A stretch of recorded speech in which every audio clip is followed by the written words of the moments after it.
Hello everyone, welcome to new video in the series R for data analysis.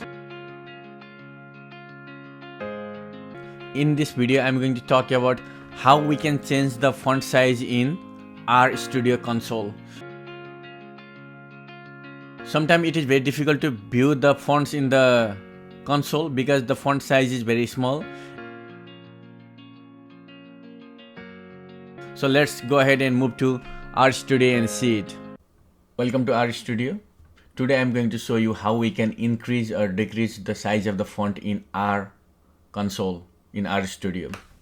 So if you want to do that one, first you go to Tools, go to Global Options, and then you need to look for Appearance,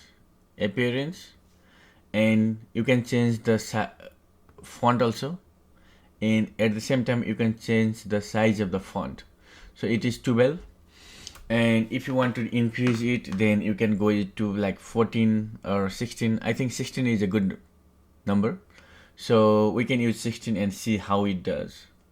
Apply. Okay, so let's go to 18.